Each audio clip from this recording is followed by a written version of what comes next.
Film ini dimulai di sebuah dunia yang sudah porak-poranda. 14 tahun sebelumnya, wabah jamur mematikan menyebar tanpa kendali, menghapus nyaris seluruh kehidupan hewan di bumi, tepatnya 98%. Musnahnya rantai makanan membuat umat manusia kehilangan penopang hidup, lalu terjerumus dalam kelaparan massal. Dari situ perang antar manusia pun pecah, bukan lagi demi tanah atau kekuasaan, melainkan demi sesuap makanan. Dalam kehancuran itu, hanya satu hal yang benar-benar berharga lebih dari emas, senjata, bahkan nyawa, tanah pertanian. Dialah sisa sumber kehidupan terakhir, penentu siapa yang masih bisa bertahan hidup dan siapa yang akan mati perlahan. Tak berapa lama sekelompok orang bersenjata muncul, bergerak waspada melintasi ladang luas, perlahan mendekati sebuah rumah terpencil yang sepi. Seorang pria di depan berpura-pura ramah, memuji panen dan kesuburan tanah seolah hanya ingin bertamu. Namun di balik itu, beberapa rekannya menyelinap masuk lewat berbagai pintu, hingga salah satu langsung tewas seketika. We were on our way east, so I was thinking. Pria di luar masih bersikeras berdalih hanya butuh tempat singgah. Namun tiba-tiba terdengar siulan nyaring dari kejauhan. Seketika, seluruh orang bersenjata itu dilumpuhkan satu persatu, baik yang ada di ladang maupun di dalam rumah.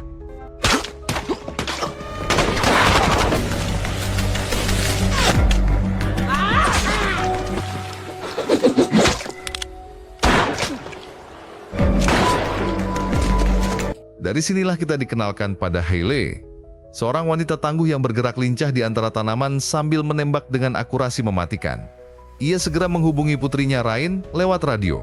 Dari jendela Ryan langsung membalas tembakan ke arah penyusup. Sementara itu putranya, Manny, berhasil menangkap seorang asing yang berusaha kabur.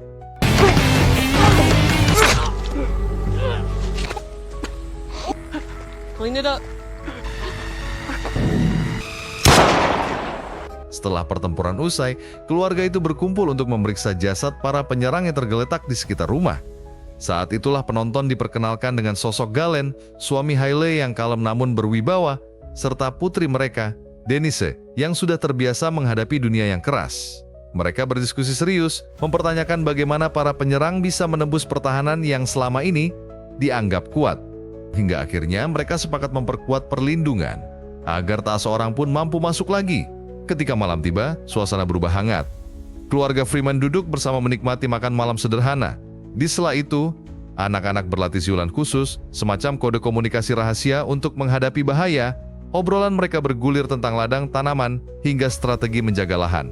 Lalu, Hayley memberi misi penting pada putranya Manny. Ia diminta mengantar perbekalan untuk sahabat lama bernama Augusta yang tinggal jauh dari sana. Dengan nada tegas, Hayley mengingatkan, Manny harus selalu waspada, jangan mudah percaya orang asing, dan sebisa mungkin menghindari keterlibatan dengan siapapun di luar. Karena satu kesalahan kecil saja bisa membawa bencana besar bagi keluarga.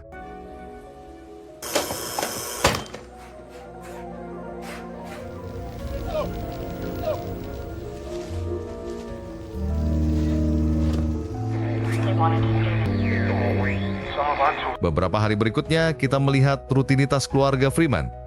Anak-anak sejak pagi berlatih bela diri, berlari melintasi alam liar untuk menguatkan tubuh, lalu mengasah kemampuan menembak. Semua itu dilakukan agar mereka selalu siap menghadapi ancaman kapan saja.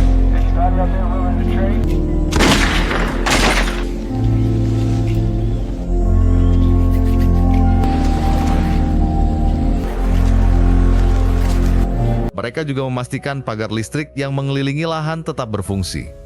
Selain itu, mereka berburu hewan kecil di hutan sebagai tambahan makanan. Perimeter rumah dijaga ketat melalui kamera CCTV. Sementara Hale rutin memantau radio, berharap ada kabar dari penyintas lain yang masih hidup. Afternoon, Augusta, over. Suatu malam, Hale berbicara dengan Augusta melalui radio. Dari seberang, Augusta memperingatkan tentang kelompok perampok brutal yang sudah menyerang 3 keluarga petani. Ia meminta Hayley datang dan melatih mereka agar mampu bertahan hidup. Namun Hayley menolak dengan tegas. Baginya, keluar dari rumah sama saja membuka resiko besar dan bisa langsung membahayakan keselamatan keluarganya. I find this very human or black, extraterrestrial or elusive. I knew a girl by the name of Russ moving to the sound coming out of the speak. I said, what's up girl, you still check the vibe on the radio. Keesokan harinya, Manny berangkat dengan sebuah kendaraan menuju bangunan tua yang sudah bobrok. Di sana, ia menemukan sebuah kotak dengan nama Augusta terukir jelas di permukaannya. Tanpa membuang waktu, Manny segera mengisinya dengan perbekalan, lalu bersiap kembali pulang dengan hati-hati. We'll do anything. We gave you what we could. Sementara itu, Hailey menerima panggilan mengejutkan dari Augusta. Dengan suara panik, Augusta memberi kabar bahwa keluarga petani bernama Fleming telah mati, termasuk anak-anak mereka. Hailey terguncang mendengar kenyataan itu, namun Augusta menambahkan fakta yang jauh lebih mengerikan.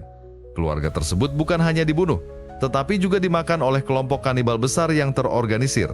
Sebuah ancaman baru yang tak bisa dianggap enteng. Di tempat lain, Manny terlihat berenang di sungai dalam perjalanan pulang. Begitu naik ke darat, ia mendapati seorang gadis cantik tengah berenang tak jauh darinya. Seketika ia pun terpesona. Dari kejauhan, Manny mengintip gadis itu lewat teleskop senapannya, lalu memperhatikan ketika gadis tersebut berjalan menuju sebuah pemukiman kecil yang tersembunyi di dalam hutan. Setelah kembali ke rumah, pikirannya tak henti dihantui bayangan gadis misterius itu. Keesokan harinya ia kembali ke sungai, namun gadis itu sudah menghilang. Akhirnya, ia hanya bisa menggambar wajahnya di buku, berusaha mempertahankan ingatan.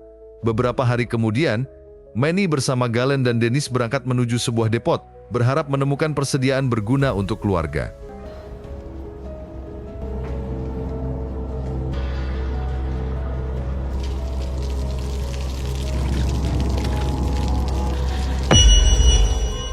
Namun suasana mendadak berubah mencekam ketika Dennis melihat beberapa tubuh tergantung dari langit-langit gedung tua itu.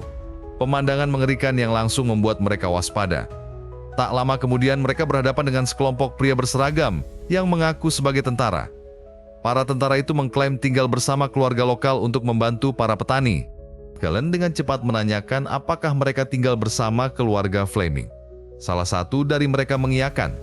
Mendengar jawaban itu, Galen menegaskan pada anak-anaknya bahwa keluarga Fleming sebenarnya sudah mati dan kini mereka harus bersiap menghadapi ancaman lebih besar. You must be part of the network. Sebelum pergi, Manny sempat menyarankan agar mereka memeriksa jasad-jasad yang tergeletak. Siapa tahu ada sesuatu yang masih berguna. Galen pun mengizinkan. Dennis lalu membuka sebuah tas dari salah satu mayat. Namun tiba-tiba, seorang wanita tua yang sejak tadi berpura-pura mati mendadak bangkit, lalu menembaknya tepat di perut. Darah langsung mengucur. Sementara wanita itu kabur secepat mungkin meninggalkan mereka dalam kekacauan.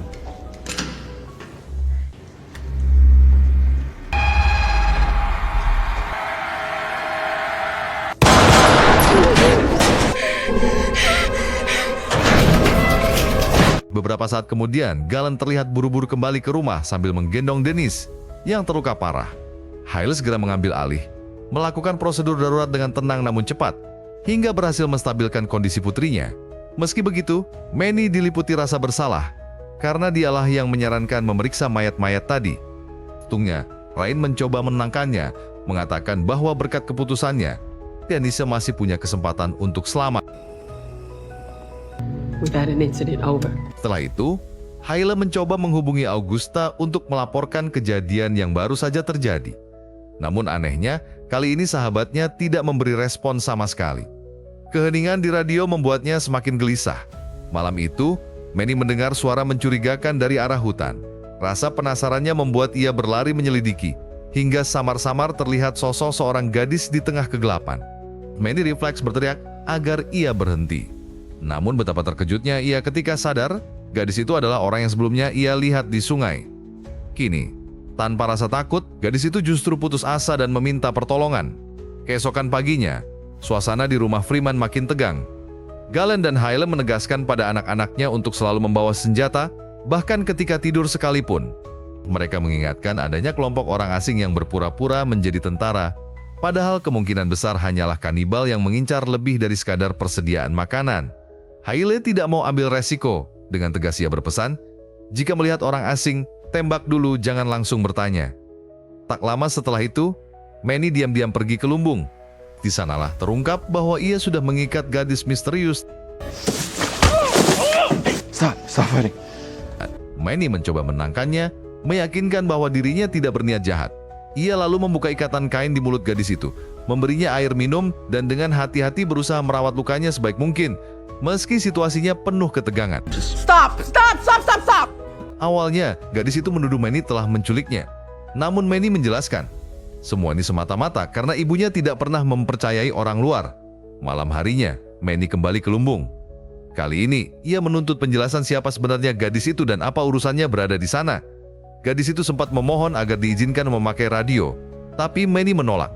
Dia tak ingin mengambil resiko yang bisa membahayakan keluarganya. Akhirnya, gadis itu luluh dan menangis, mengaku hanya ingin tahu apakah orang-orangnya masih selamat. Mendengar itu, hati Manny mulai iba. Ia pun melepasnya. Perlahan, gadis tersebut mengungkap tujuan sebenarnya. Ia membutuhkan radio untuk menemukan lahan pertanian keluarga Freeman. Manny jelas terkejut. Saat ditanya alasannya, gadis itu menjelaskan bahwa bibinya bilang hanya keluarga Freeman yang bisa membantu. Sejak saat itu, hubungan mereka mulai mencair. Manny menceritakan hobinya berenang, sementara gadis itu dengan malu-malu mengaku pernah melihatnya mengawasi di sungai. Hal itu membuat Manny kikuk, namun sekaligus menumbuhkan kedekatan di antara mereka. What's this? Keesokan paginya, Haile menyadari bahwa Manny tidak ada di rumah. Rasa curiga membuatnya segera keluar mencari, hingga akhirnya ia menemukan gadis misterius itu sedang menari bebas di lumbung, memutar musik milik Manny, sementara Manny hanya berdiri asik menonton tanpa berkata apa-apa. Calm down, yo this your boy, yo you sweet life and down. Tell me no no no no, oh, oh, lo lo lo lo lo, oh, oh. Suasana yang tadinya hangat seketika berubah mencekam saat Haile tiba-tiba muncul. Tanpa ragu, ia langsung menarik paksa gadis itu dengan penuh kecurigaan. Sementara Manny justru dikunci rapat di dalam lumbung, tak berdaya untuk menolong. Manny panik, berusaha keras mendobrak pintu lumbung agar bisa keluar. Sementara di luar, Haile sudah mengarahkan senjatanya tepat ke arah gadis itu, menuntut penjelasan jujur siapa dirinya. Dengan gemetar, gadis itu akhirnya mengaku bernama Dawn. Ia bercerita bahwa dirinya seorang perawat dari program pemerintah, ditugaskan memberikan bantuan medis untuk para petani, namun kelompoknya kemudian diserang. Haile tidak langsung percaya, bahkan melepaskan tembakan peringatan untuk menekankan ancamannya. Ketakutan, Dawn akhirnya jujur bahwa ia dikirim oleh bibinya sendiri, yaitu Augusta. Nama itu membuat Haile terdiam sesaat, seolah tak percaya dengan apa yang baru saja ia dengar.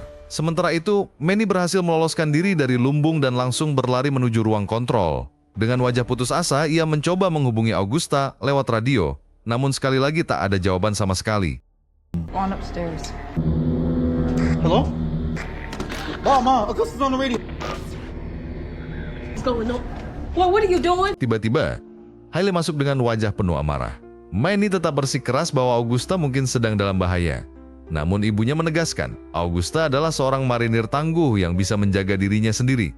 Haile bahkan menuduh Manny sudah termakan tipu daya Dawn, menyebut gadis itu hanyalah seorang pembohong.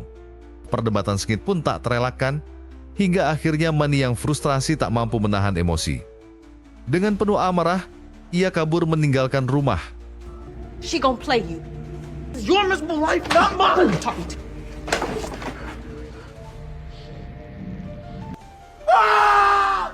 Dalam adegan berikutnya, Manny nekat membawa Dawn pergi dengan sebuah kendaraan, bertekad mencari Augusta sendiri. Sementara itu, Hale yang menyadari mereka menghilang segera bersiap, lalu tanpa ragu langsung mengejar jejak mereka. Kill him. Yes, ma'am.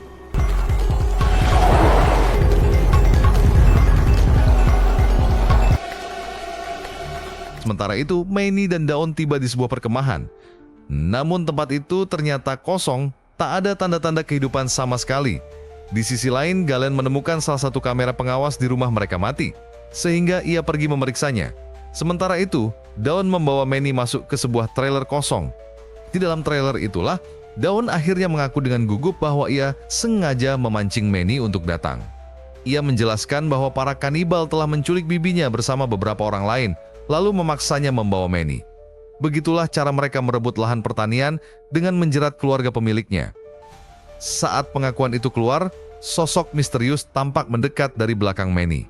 Di tempat lain, Haile tiba di rumah Augusta. Suasananya sunyi, penuh bercak darah di lantai. Ia panik berlari-lari mencari jejak sahabatnya, hingga tiba-tiba sesuatu mengejutkannya dari kegelapan.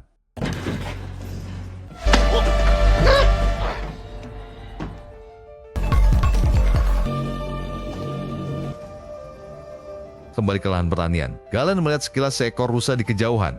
Pemandangan itu terasa mustahil sebab hewan semacam itu sudah lama dianggap punah sejak wabah menghancurkan dunia.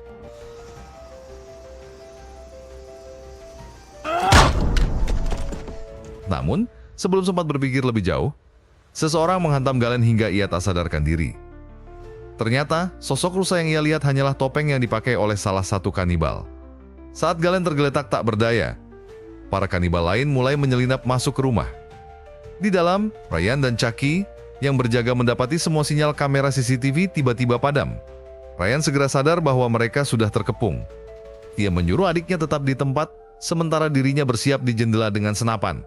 Dari luar, bayangan kanibal semakin banyak, bergerak perlahan mendekati rumah. Here, 800 yards out. Di waktu yang sama, Galen tengah disiksa dengan kejam. Namun dalam keadaan terikat dan terluka, ia nekat melawan. Dengan paku yang menancap di tangannya, ia justru membalikkan keadaan menusuk kedua penyerangnya hingga tewas seketika.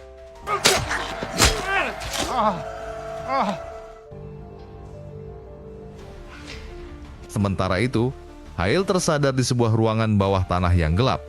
Tangannya terikat dan tepat di depannya tampak Augusta, sahabatnya, yang juga terluka parah. Di rumah, Ryan terus menembak tanpa henti ke arah para penyusup. Beberapa berhasil ia tumbangkan, namun sisanya membalas dengan brutal, menghujani rumah dengan tembakan hingga kaca jendela hancur berkeping-keping.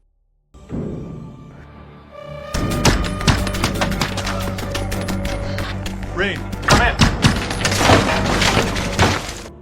Galen berteriak lantang, memanggil Ryan dan memintanya untuk segera mundur ke ruang bawah tanah sebelum semuanya terlambat. Sementara itu, di ruang bawah tanah para kanibal, Hale mencoba menenangkan Augusta yang terluka parah. Ia menyebut tentang seorang gadis yang datang ke lahan pertanian dan mengaku sebagai keponakannya. Augusta membenarkan, para kanibal memang memaksanya mengirim daun, dan awalnya ia takut Hale akan langsung menembaknya. Hale berjanji akan menyelamatkan mereka semua. Namun Augusta memperingatkan masih ada anak-anak lain yang juga ia sembunyikan. Tepat saat itu, pemimpin kanibal muncul. Ia menghina Hale, mengatakan bahwa dirinya berbeda dari keluarga petani lain. Karena sesungguhnya Hale tidak peduli pada nyawa orang lain. Hale melawan dengan kata-kata, menyatakan muak terhadap orang-orang yang memakan manusia. Namun sang pemimpin balik menantang, menegaskan bahwa Hale sejatinya sama saja. Ia juga membunuh orang lain dan bahkan melibatkan anak-anaknya dalam pertempuran. Baginya, tidak ada bedanya. Mereka berdua sama-sama melakukan apapun demi bertahan hidup. Pada titik ini, salah satu pria dengan kejam menyayat tubuh Augusta, mempersiapkannya sebagai santapan. Hale hanya bisa menatap putus asa, tak berdaya melakukan apapun. Adegan lalu beralih pada Manny dan Dawn yang kini bersama 3 anak kecil. Mereka melahap makanan dengan putus asa, seakan sudah lama tidak diberi makan. Dawn berterima kasih kepada Manny atas bantuan itu, lalu meminta maaf karena telah membawanya ke tempat ini. Jika tidak, anak-anak itu pasti sudah mati kelaparan. Manny memahami situasi Dawn dan berjanji akan menyelamatkan bibinya. Setelah itu, mereka semua bisa pergi bersama. Kemudian, fokus kembali pada Hale yang pingsan di ruang bawah tanah. Seorang pria botak mendekat berniat menghabisinya. Namun dengan cepat Hale justru berbalik menguasainya, mencekik dengan brutal hingga tewas. Ia lalu meraih senapan yang tergeletak di dekatnya, tepat ketika pemimpin kanibal masuk ke dalam ruangan. Wait!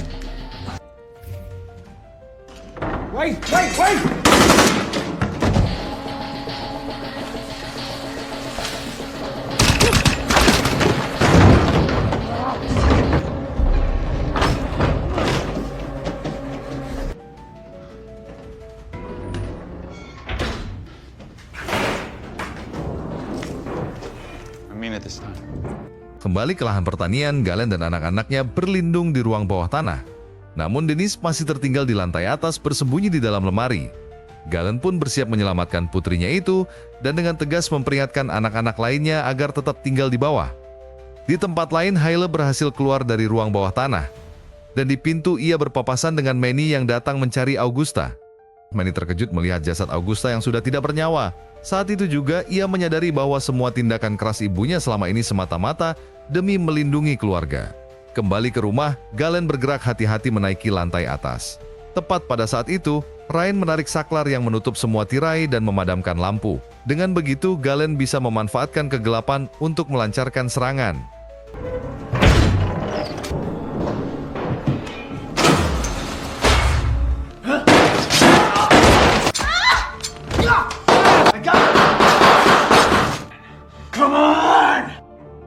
setelah semua lawan berhasil ia habisi, Galen memerintahkan Ryan untuk menyalakan kembali lampu.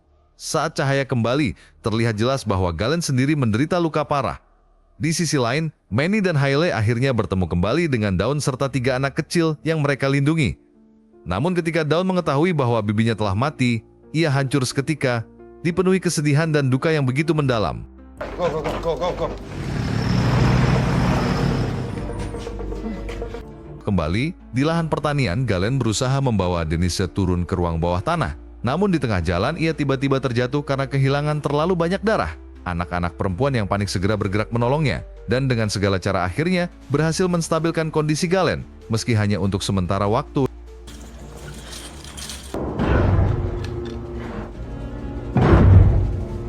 We got 2 left.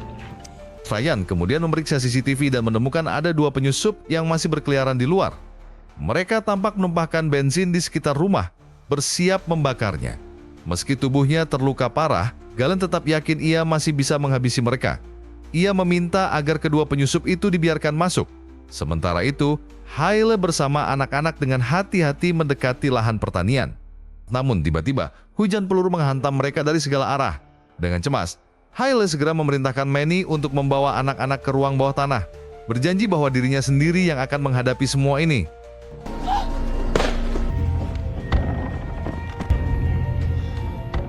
Di tempat lain, Ryan akhirnya membiarkan 2 kanibal masuk ke dalam rumah. Ia lalu menunjukkan adiknya, Dennis, yang terbaring tak sadarkan diri, sambil berkata bahwa ia telah tertembak. Salah satu kanibal langsung menempelkan pisau ke leher Dennis, sementara yang lain mulai memeriksa area sekitar. Di luar, Hailey terkena tembakan. Meski kesakitan, ia tetap berjuang, berhasil menewaskan beberapa kanibal. Namun tak lama kemudian pelurunya habis. Tanpa pilihan lain, Hailey terpaksa melarikan diri untuk bertahan hidup.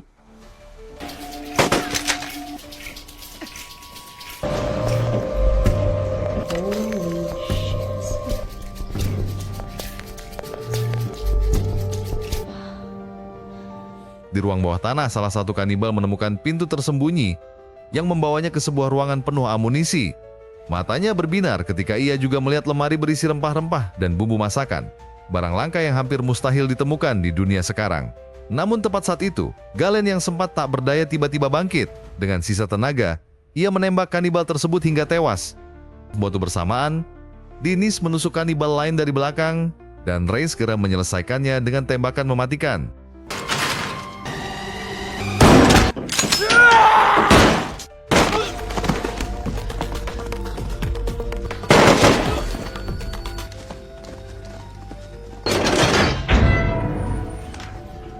Tak lama kemudian, Manny bersama anak-anak lain tiba di ruang bawah tanah.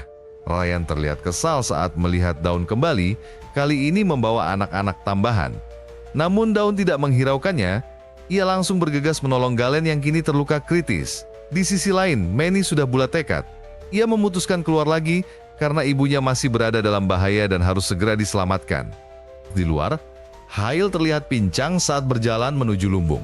Namun langkahnya segera terhenti ketika 3 kanibal terakhir muncul dan langsung mengepungnya dari segala arah.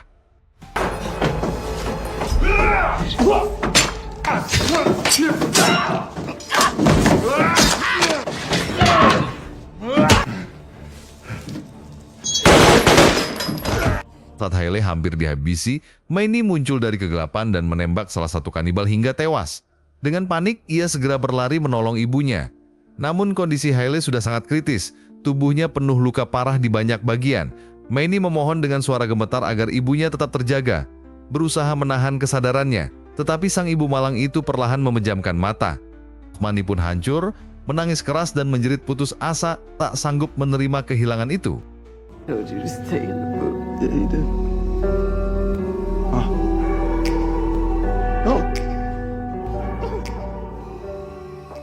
Adegan kemudian berpindah ke beberapa hari setelahnya. Ketika kehidupan perlahan kembali normal, anak-anak terlihat bekerja sama menyiapkan meja makan untuk santap siang. Namun tak lama kemudian, sesuatu yang mengejutkan terjadi. Hailey perlahan turun dari tangga dengan terpincang-pincang, menunjukkan bahwa ia ternyata selamat dari luka-lukanya. Film ini ditutup dengan keluarga itu yang kembali berkumpul, menikmati makan bersama. Sementara Hailey memandang mereka dengan penuh kasih sayang, sekaligus rasa bangga yang bersinar di matanya. Dengan begitu, kisah pun berakhir.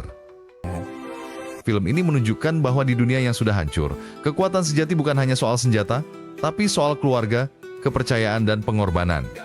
Haile rela mengorbankan dirinya demi anak-anaknya. Sementara Manny belajar bahwa kadang keputusan kecil bisa menentukan hidup dan mati. Dan yang paling penting, manusia bisa jatuh ke titik paling rendah, bahkan jadi kanibal kalau kehilangan kemanusiaannya sendiri. Jadi pesan yang bisa kita ambil, pertahankan apa yang kita cintai, jangan mudah percaya orang asing, dan jangan sampai kehilangan sisi kemanusiaan meski hidup di dunia yang keras. Dan itulah tadi alur lengkapnya, gengs. Gimana menurut kalian? Kalau keluarga kalian ada di posisi Haile, sanggup nggak buat bertahan hidup di dunia segelap itu? Tulis jawaban kalian di kolom komentar ya. Jangan lupa like, share, dan subscribe biar Babang Suga makin semangat nemenin kalian rebahan sambil nontonin alur film seru. Sampai jumpa di cerita selanjutnya, hanya di channel Kenzi Cam, tempatnya Sultan rebahan bercerita.